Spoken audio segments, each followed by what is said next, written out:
जय हिंद। आप सभी का फिर से स्वागत है सीरीज के एक नए एपिसोड में। जैसे कि अभी हम लोग एक सीरीज चलाए जा रहे हैं जिसमें हम लोग देख रहे हैं 70th बीपीएससी के मेंस के जो है ना हम लोग कुछ क्वेश्चंस कुछ टॉपिक्स को कवर कर रहे हैं जो काफ़ी इंपॉर्टेंट है, काफ़ी ज़्यादा रिपीटेड है। वैसे वैसे टॉपिक्स को हम लोग कवर करते चल रहे हैं। और जैसा कि इससे पहले हम लोग कई सेशन को देख चुके हैं, उसको जरूर देख लीजिएगा, है ना। सेशन का लिंक जो है ना आपको डिस्क्रिप्शन बॉक्स में मिल जाएगा। तो चलिए आज का सेशन जो रहेगा वो काफ़ी इंपॉर्टेंट रहने वाली है। आज का सेशन से आपके सवाल जो है ना जीएस पेपर 1 और 2 दोनों में से कोई किसी में भी देखने को मिल सकता है। ये हालांकि दोनों पेपर की में से है। जीएस पेपर 1 का पार्ट 2 में जो आपका करंट अफेयर्स और इंटरनेशनल रिलेशंस है उनमें आपको देखने को मिल सकता है। और जीएस पेपर 2 में जो आपका पॉलिटी जो है आपका राज्य व्यवस्था है उससे भी संबंधित सवाल देखने को मिल सकता है ना। ये काफी इंपॉर्टेंट होगा आपके दोनों के दोनों पेपर के लिए, है ना। तो किसी भी पेपर में देखने को मिल सकता है सवाल। और जैसे कि आप सभी थंबनेल में देख चुके होंगे क्या टॉपिक है। जो टॉपिक ये है कि अभी रिसेंटली क्या हुआ है, मणिपुर में जो है ना राष्ट्रपति शासन लग गया है ना। राष्ट्रपति जो शासन लगा है इसके रिगार्डिंग आपको सवाल बनाए जा सकते हैं। और हम लोग आज के सेशन में जो है ना एग्जाम की पॉइंट ऑफ व्यू से देखेंगे। ऐसा नहीं कि हम लोग न्यूज मीडिया वाले बन गए हैं, वैसा हम लोग एक एक करके सब कुछ चर्चा करने वाले, वैसा नहीं है। हम लोग एग्जाम के दृष्टिकोण से जो काफ़ी इंपॉर्टेंट होगा, जो हमें दर्शाना चाहिए, जो हमें दिखाना चाहिए कि आंसर राइटिंग में कैसे क्या करना चाहिए, उतना तक हम लोग रखेंगे, है ना। ऐसा नहीं कि हम लोग न्यूज वाले बन जाएंगे, ये क्या वो क्या, ऐसा कुछ भी नहीं होने वाला है ना। तो हम लोग कम शब्दों में बहुत कुछ जानने की कोशिश करेंगे। तो चलिए सेशन को स्टार्ट करते हैं। जैसे कि आप सभी को पता है कि अभी रिसेंटली क्या हुआ है, मणिपुर में क्या हुआ है, राष्ट्रपति शासन लग गया है। राष्ट्रपति शासन लगा है तो वो जो क्या हुआ है, मणिपुर के जो मुख्यमंत्री अभी थे, हालांकि अभी कोई नहीं है, मुख्यमंत्री जो थे वो इस्तीफा के बाद जो है ना इस्तीफा दे दिए।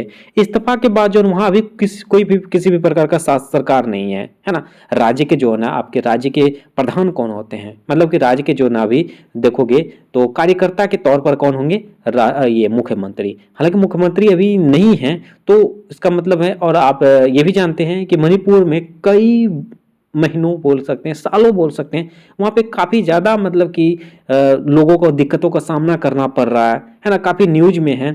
तो इसके रिगार्डिंग जो वहाँ की जो व्यवस्थाएं थी वो सब देख के वहाँ के मुख्यमंत्री जो थे उन्होंने अपने इस्तीफा दे दिया। इस्तीफा देने के बाद जो वहाँ का थोड़ा आउट ऑफ कंट्रोल हो जाने की वजह से वहाँ राष्ट्रपति शासन लगा है।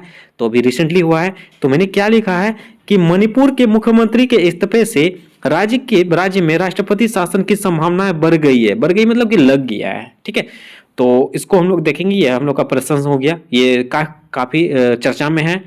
चलिए देखिए, राष्ट्रपति शासन जैसे आपका अनुच्छेद जो है ना संविधान के अनुच्छेद 356 में दिया गया है। तो यही 356 जो ना आर्टिकल 356 जो है वही लगा है मणिपुर में। तो हम लोग इसको समझते हैं कि 356 में क्या है ना। देखिए 356 में भारत के राष्ट्रपति को किसी राज्य के राष्ट्रपति शासन लगाने का अधिकार देता है जब वहां संवैधानिक प्रावधानों के अनुसार शासन नहीं चलाया जा सकता है। यानी कि वहां का अगर किसी भी राज्य में जो है ना वहां का शासन जो है ना संवैधानिक तौर तरीके से संवैधानिक प्रावधानों के अनुसार अगर शासन ना चले तो वहां राष्ट्रपति शासन लगाया जा सकता है। मणिपुर में कई महीनों, कई हम लोग साल भी बोल सकते हैं ना, सालों से वहां पे देखोगे काफी मतलब कि संवैधानिक प्रावधान नहीं चल रहा है, बेहतर तरीके से नहीं चल पा रहा है। इसी वजह से तो मुख्यमंत्री इस्तीफा दे दिए, मतलब वो लोड नहीं सह पाए, है ना।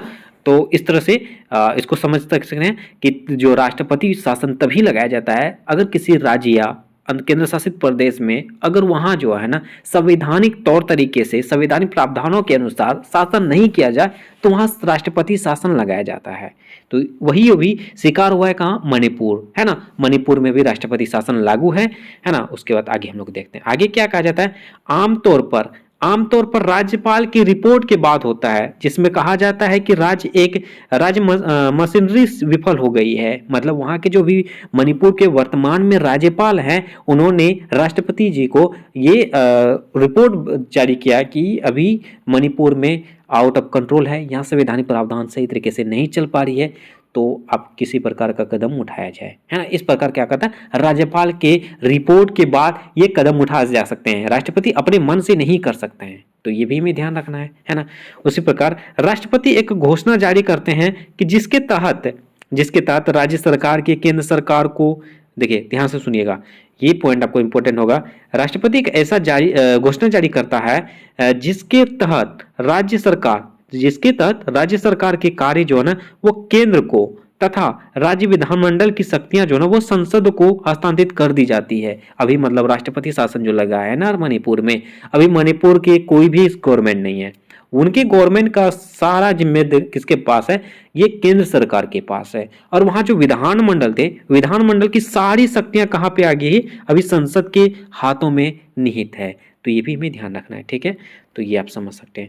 उसी प्रकार क्या कहा गया, न्यायपालिका विशेषकर उच्च न्यायालय बिना किसी हस्तक्षेप के कार्य कर रही है ना। तो इसको भी हम लोग देखना है। आगे क्या कहा गया, यह घोषणा 2 महीनों तक वैध रहती है ना। अगर राष्ट्रपति शासन लगता है तो वो आपको जैसे अभी लगा है ना, तो ये 2 महीनों के लिए है। ये देखा जाता है कि आपके 2 महीनों के अंतर्गत वहां के शासन व्यवस्था, संवैधानिक प्रावधान सही तरीके से, सही रूपरेखा तरीके से वो चल रही है नहीं चल रही है। अगर नहीं चल रही है तो इसकी सीमा को जो है ना, समय सीमा को, कार्यकाल को और भी बढ़ाया जा सकता है। वो कब तक के लिए बढ़ाया जा सकता है, आगे बढ़ाने के लिए जो ये 6 महीनों के लिए बढ़ाया जा सकते हैं। लेकिन बढ़ाने से पहले ये संसदों के दोनों सदनों द्वारा अनुमोदित किया जाना चाहिए। मतलब ये राष्ट्रपति अपने मन से नहीं बढ़ा सकते। अगर वहां के सांसद जैसे विधानमंडल की शक्तियां किनको दे दिया था, संसद को। अगर संसद बोल दिए, अगर संसद की बहुमत है कि नहीं अभी राष्ट्रपति शासन लगा रहना ही चाहिए, तभी राष्ट्रपति इस कार्यकाल को जो है ना, राष्ट्रपति शासन के कालकाल को और बढ़ा सकते हैं 6 महीना के लिए, 6 माह के लिए, है ना। तो ये भी हमें ध्यान रखना है। आगे क्या कहा गया, यदि स्वीकृत हो जाता है तो ये 6 महीने तक लागू रहेगा तथा इसे 6 महीने के अंतराल पर अधिकतम 3 वर्ष तक लगाया जा सकता है। जैसे मान के अभी 2 महीनों के लिए लागू है, ठीक है। 2 महीनों के बाद अगर पता चला कि नहीं अभी भी राष्ट्रपति शासन लगा रहना चाहिए, है ना, ये रिपोर्ट आ गया है संसद के द्वारा कि नहीं महामहिम अभी इसको जो है ना लागू रहने दिया जाए, तो उसके बाद क्या कहा जाता है, इसके बाद 6 महीना के लिए और बढ़ाया जाएगा। फिर देखा जाएगा 6 महीना तक सही चला कि नहीं चला। अगर 6 महीना तक फिर भी नहीं चला, फिर से 6 महीना तक, ऐसा नहीं कि आप एक ही बार में ऐसे लगा दो, ऐसा नहीं, 6 महीना तक बढ़ते जाएगा। अगर उससे पहले 3 साल के अंतर्गत, 3 वर्ष के अंतर्गत अगर सही नहीं हुआ तो इसको जो हम लोग बंद कर सकते हैं, है ना। 3 साल तक हाईएस्ट हम लोग बढ़ा सकते हैं। ऐसा नहीं कि अब बढ़ाते जाओ बढ़ाते जाओ बढ़ाते जाओ बढ़ाते जाओ, ऐसा भी नहीं है ना। इसके जो ना समय सीमा निर्धारित की गई है 3 वर्ष। उसी प्रकार ये तो हो गया हम लोग का राष्ट्रपति शासन। देखिए भारत में राष्ट्रपति शासन अब तक कहाँ कहाँ कितने बार लग चुकी है, यानी मणिपुर में कितने बार लगे हैं, इनके बारे में भी चर्चा करते हैं। इनको भी हम लोग बीच में डालना चाहेंगे, है ना। जैसे क्या कहता है, संविधान को अपनाने के बाद, है ना, संविधान को अपनाने के बाद 1950 के बाद जो है ना अनुच्छेद 356 का विभिन्न राज्यों और केंद्र शासित प्रदेशों में 134 बार प्रयोग किया गया है। अब तक जब 134 बार राष्ट्रपति शासन लग जाए अलग अलग राज्यों में, अलग अलग केंद्र शासित प्रदेशों में, मतलब कि भारत के जितने भी राज्य हैं और केंद्र शासित प्रदेश हैं उनमें अब तक टोटल 134 बार जो ना राष्ट्रपति शासन लग चुका है। जिनमें से सबसे ज्यादा अभी जो ना मणिपुर में ही लगा है और इसके साथ साथ उत्तर प्रदेश में भी लगा है। मतलब ये दोनों को अगर देखेंगे तो मणिपुर और उत्तर प्रदेश में इसका सबसे ज्यादा 10 बार इस्तेमाल हुआ है। हालांकि कुछ राज्यों और केंद्र शासित प्रदेशों में ये दूसरों की तुलना में केंद्र नियंत्रण में ज्यादा समय बिताया है, यानी कि जो बाकी राज्यों में अगर राष्ट्रपति शासन लगा है उनकी तुलना में ये राज्य जो है ना इसमें काफी ज्यादा राष्ट्रपति शासन में ही बिताया है ना। तो इसको हम लोग देख सकते हैं। जम्मू कश्मीर या पंजाब जैसे अन्य राज्यों में दीर्घकालीन राजनीतिक अस्थिरता या सुरक्षा संबंधी चिंताओं जैसी विविध विशिष्ट परिस्थितियों के कारण केंद्र सरकार के शासन की अवधि कम रही है, लेकिन इसकी अवधि अधिक रही होगी, है ना। चलिए आगे है, आगे देखिए इसके रिगार्डिंग जो एक मामला भी दर्ज किया गया था। वो मामला क्या था, SR बम्बई बनाम भारत संघ, है ना। SR बम्बई बनाम भारत संघ का एक मामला आया था 1994 में। इसमें क्या कहा गया था, सर्वोच्च न्यायालय मतलब कि हाई कोर्ट, है ना, उसके बाद इन्होंने ऐतिहासिक सुप्रीम कोर्ट, फिर से सुनिए, सर्वोच्च न्यायालय ने ऐतिहासिक SR बम्बई बनाम भारत संघ मामले में अनुच्छेद 356 के दुरुपयोग पर प्रतिबंध लगा दिया। मतलब ये जो एक मामला आया था उसमें क्या किया सुप्रीम कोर्ट, क्या किया, इसके ऐतिहासिक फैसला दिया कि ये जो है ना क्या हुआ 356 के जो ना ये दुरुपयोग जो करते हैं उन पर प्रतिबंध लगाने के लिए एक मामला भी आया था, जिनका नाम था SR मुंबई बनाम भारत संघ मामला। इसको भी आप जरूर दर्शाइएगा, ये आपका आंसर राइटिंग में इफेक्ट डालने वाला है। ठीक है, तो आप इसको डाल सकते हैं। उसके निर्णय में यह स्थापित किया गया कि राष्ट्रपति का निर्णय न्यायिक समीक्षा के अधीन है। राष्ट्रपति का निर्णय क्या होगा, न्यायिक समीक्षा के अधीन होगा। उसी प्रकार आगे क्या कहा गया है, आगे कहा है यदि यह पाया जाता है कि यह अवैध दुर्भावनापूर्ण है या बाहरी कारणों पर आधारित है तो न्यायालय इसे रद्द कर सकता है। मतलब अगर मान के चलिए जैसे अभी बताया ना मामला दर्ज हुआ था 1994 में और सुप्रीम कोर्ट ने क्या कहा, इसमें अगर 356 का अगर दुरुपयोग किया जा रहा है तो उस पर प्रतिबंध लगाया जाएगा। दुरुपयोग मतलब क्या हुआ, ये कहा गया जैसे कोई इसी प्रकार का अवैध हो गया है ना, गलत सूचनाएं प्राप्त हो गया है या आपका दुर्भाग्यपूर्ण हो गया मतलब गलती से हो गया हो या बाहरी कारणों से हो गया मतलब किसी भी प्रकार से हो गया हो, तो उस पर हम लोग क्या कर सकते हैं, ये न्यायालय क्या कहेगा, इसे रद्द कर सकता है ना। ये भी सही, ये भी आपको ध्यान रखना होगा। ऐसा नहीं है कि मान के चलो मैं एग्जाम्पल के तौर पर अभी बता रहा हूँ है ना, मैं राजनीति नहीं, मैं आपको समझाने के लिए बता रहा हूँ। जैसे मान के चलो राष्ट्रपति मेरे ए पार्टी के ही हैं, एक पार्टी का सदस्य है और राज्यों में भी ए पार्टी ही है ना, दोनों मिलके क्या क्या राष्ट्रपति शासन से नहीं, इस राज्य में जो ना अपना राष्ट्रपति शासन लगाएंगे तो इस तरह से लगा सकते थे, किसी भी प्रकार का जो ना बहाना बना के। ऐसा भी ना हो इसलिए न्यायालय ने कई नियम बना दिए, या तो बहुमत होनी चाहिए, संसद का जो ना बहुमत होनी चाहिए, इसके बाद इनका जांच भी होना चाहिए, ये जांच होने के बाद ना राष्ट्रपति शासन लगाएंगे, तो ये भी सही है ना, तो इसको भी हम लोग दर्शा सकते हैं।